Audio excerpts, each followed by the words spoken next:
Traditional automakers push for electric cars, but still lobby against climate action. June 25, 2022. Have the legacy automakers finally seen the electric light? We've been seeing a lot of encouraging news. Volkswagen, Ford, GM and others are continuing to improve their electric vehicles, expanding the selection of models, and finally, running some substantial ad campaigns for their EV offerings. Some of them are talking huge games for the future, making headlines with plans to introduce dozens of new EVs, and even to phase out gas burners. However, surprise, surprise, most of the company's production plans fall far short of the grandiose but vague goals found in their press releases. Furthermore, most of them are actively lobbying against climate action by governments. According to a new report by InfluenceMap, as it stands now, major automakers will fail to meet the necessary goals to keep global warming below 1.5 degrees Celsius, the level that many scientists consider the threshold for avoiding catastrophic and irreversible damage to the Earth's climate. The report compared automakers' production forecasts to the International Energy Agency's 2050 roadmap, which found that 57.5% of light-duty vehicle sales must be zero-emission by 2030 in order to keep temperatures below the 1.5-degree level. The report graded 12 automakers in terms of their future production plans and lobbying efforts. And 11 of them fell short. 3 guesses which one got a good grade.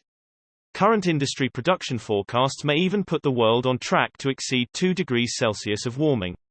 The report noted that most companies tend to advocate for better climate policy in direct proportion to their future EV production goals. BMW, Stellantis and Mercedes are exceptions. All have publicly announced ambitious electrification plans. But behind the scenes, they actively lobby against climate action. Companies' regional sales targets reflect the level of pro-EV government policy or the lack thereof. For example, Toyota says it plans to make EVs 49% of its sales in the EU by 2029.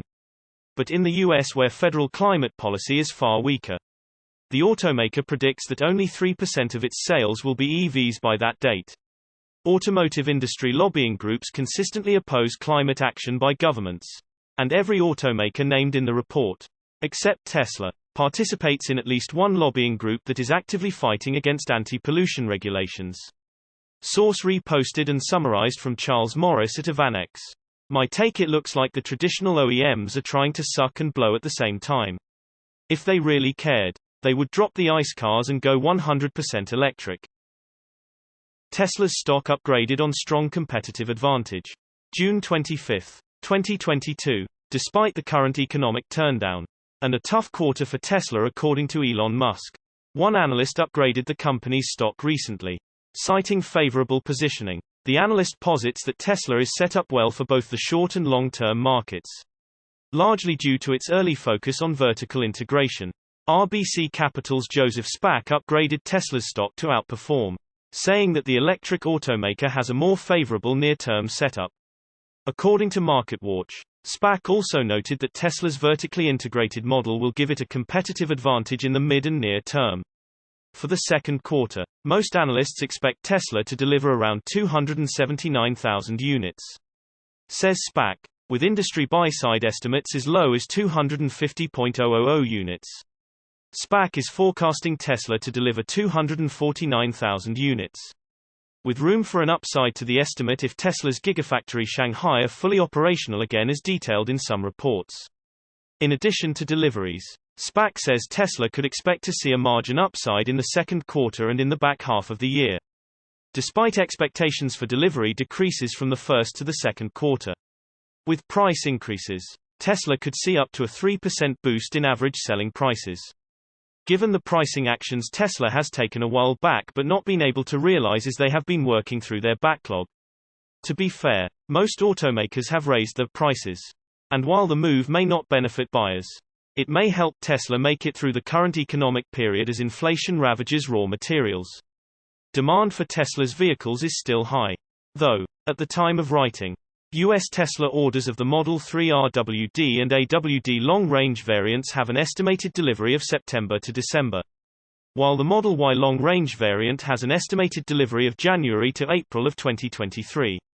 Both the Model 3 and Y performance models come much sooner, with delivery estimates of June through August and August through October, respectively. Tesla's supply chain deals may have helped mitigate the effects of inflation hitting raw materials, with SPAC emphasizing this as the part of the key to its advantageous industry positioning. While TSLA is fairly secretive about the deals they have cut for supply of raw materials. In talking to contacts, we believe they have done more than other OEMs. Said SPAC.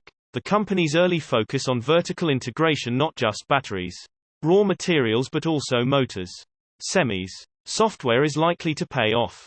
Source reposted and summarized from Zachary Visconti at Ivanex. My take: it's a great time to buy.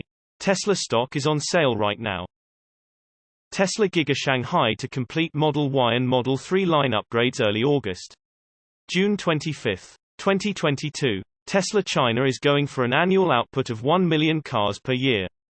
As highlighted by the company's efforts to upgrade its Model Y and Model 3 production lines this coming July. The upgrades to Giga Shanghai are expected to be completed in early August. According to recent reports, Tesla China is already playing a significant role in the company's overall vehicle production output. Last year alone, Giga Shanghai's deliveries reached 484,130 vehicles, up 235% year-over-year. This translated to over 50% of Tesla's global deliveries in 2021.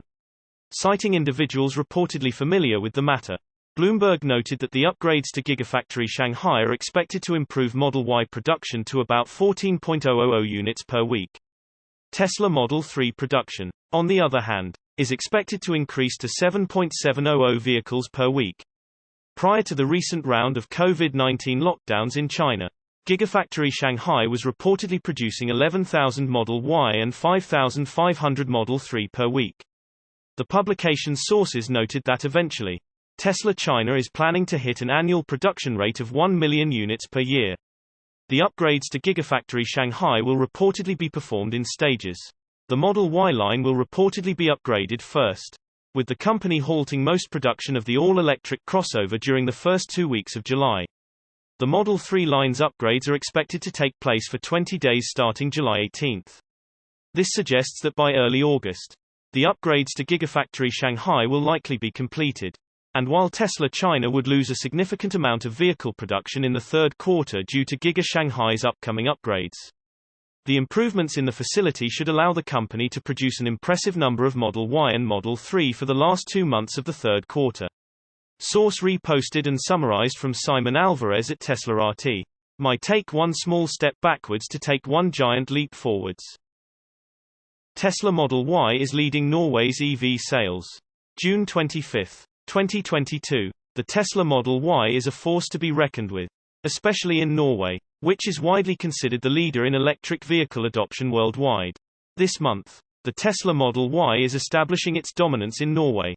And the race is not even close.